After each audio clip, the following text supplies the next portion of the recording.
Okay, this is my beloved Fender Custom Shop Broadcaster. I absolutely love this thing. It's an amazing guitar for me. I love it. It's a bit of a sledgehammer.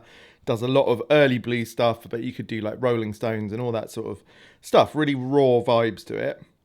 But there's a reason I'm showing it to you upside down. It's got lacquer on the neck, right, which is quite normal. It's quite thick lacquer.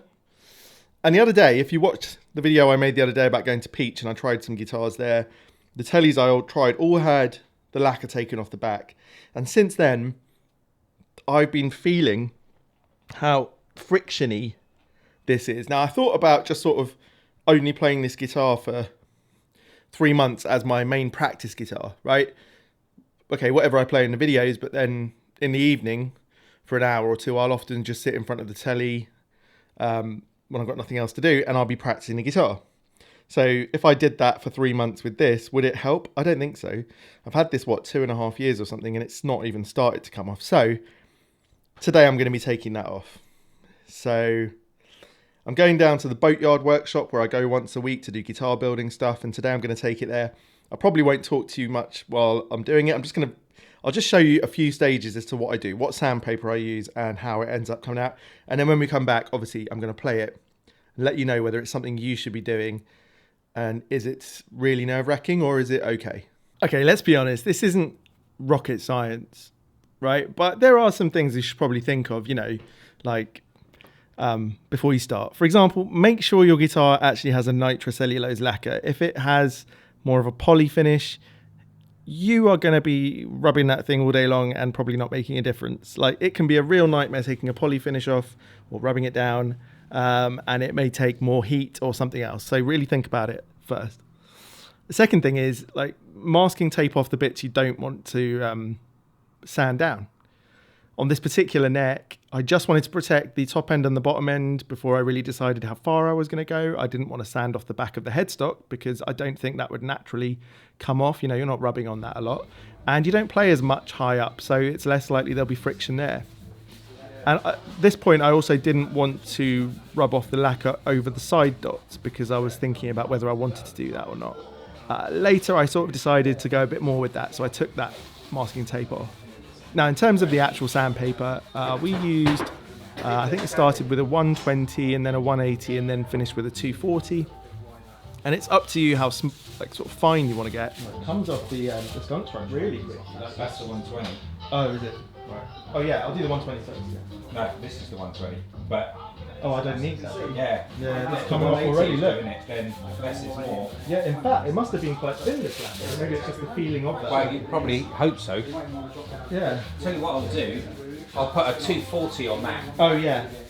But 120 started taking off that nitro really quite quickly.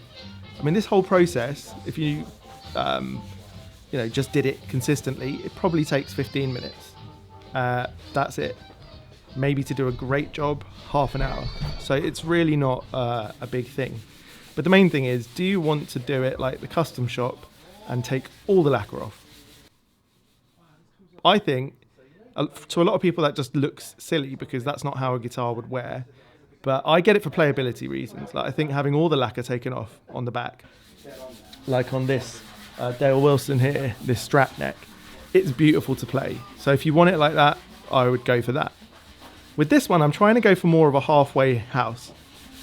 A 70-year-old guitar, it's been played a lot.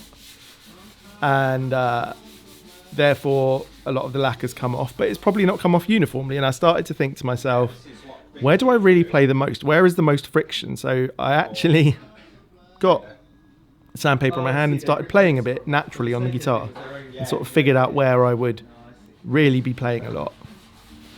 Now, we put the sandpaper on these sort of sponge things so that we could shape it. I mean, that's the lacquer basically dealt with. So now the actual artistry is in like blending colours to make it look like I've used it with dirty hands for 10 years. Wow, that came off that quick. Yeah, so really good lacquer actually. To our hands, and you don't want to flatten down any areas of the neck carve because that's a sort of, well, you can't turn back from that. So be a bit careful. At the beginning, it's just going to be the lacquer and that's going to start coming off. Nearer the end, you're going to be a bit more careful, use a finer sandpaper and don't just rub in one spot. But yeah, overall, this job is actually super easy. I was nervous for all of 3 seconds before I started, but once it starts coming off, it's quite fun. And look, it's your guitar. I know for a fact I'm never selling this Broadcaster. I've had it a few years. I come back to it consistently. I compare it to other ones, and yeah, I might have played the odd better, like much more expensive one from like a master builder. But overall, for what I want, this has that more raw and sort of early sound that I want.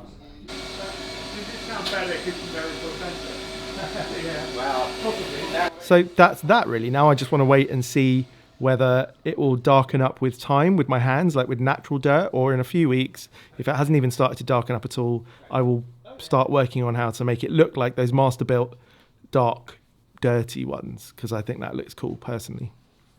It just occurred to me though, one way to do this sort of accurately is to hold the guitar like I would play it, and then where I like normally play, so it actually looks sort of half, so that it's coming off more here rather than here.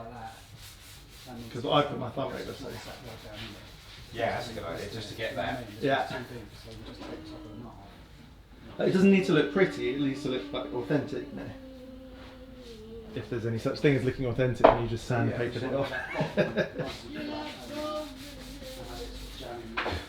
Yeah, see, I like this Yeah, line because that's coming up. You feel like that would happen. Yeah. Your thumb's going to do it. And then look, your hand, you know, you play fret 5 and stuff. I tend to play a lot with fret 12, so. But there wouldn't be a lot of friction there because I don't slide up from it.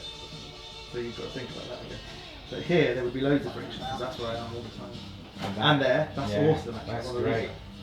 Oh, do you know what? That was the one that was already in. So well, that's okay, fair enough. Sort of thought about it. We agree with them. Yeah.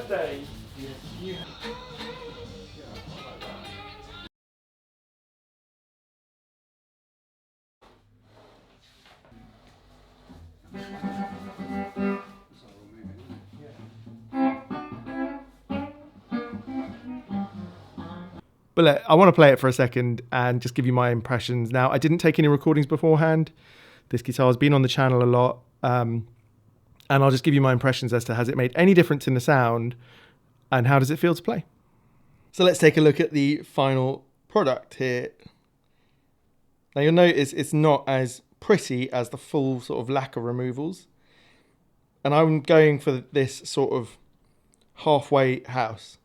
I can always sand off more later, but I can't really put it back on very easily. And I wanted to give it a head start, really, and see how it felt.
Well, I have to say, that makes a surprising amount of difference to how you feel about the guitar.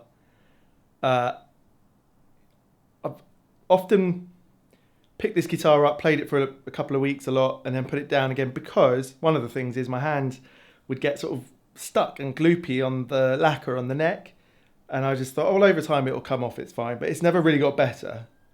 But just playing that just now, my hand slid up and down. It made it feel like a more playable instrument. To be 100% honest, it's that simple.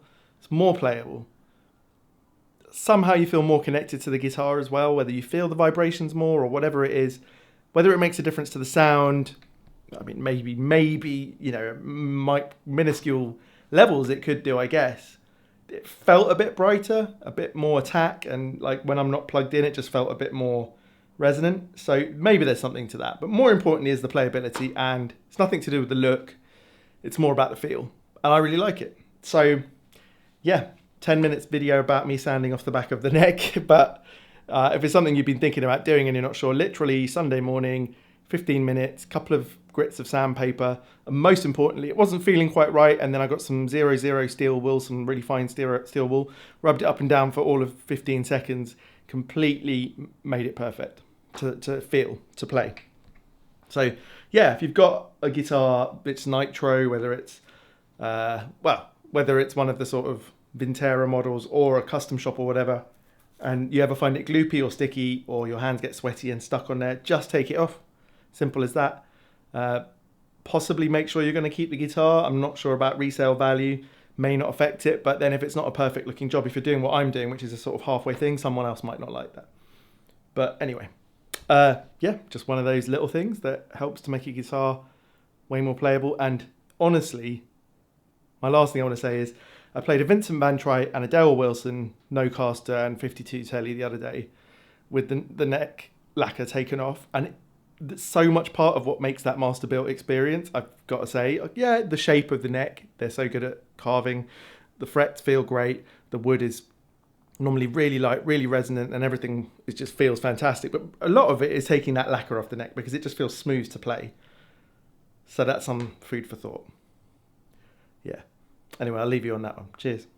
Oh, and just to say, I was just playing through this 1960 Bassman, just with a reverb pedal. All the drive you heard was coming from the amp itself. This isn't my one. It's on loan from Sweet Amps. It's still for sale. There you can see. But tomorrow I'm filming a video of this compared to my own 1959 Bassman and a 59 reissue Bassman I've got. I'm really excited to hear how that sounds. So that will probably be the next big video on the channel. Anyway, cheers.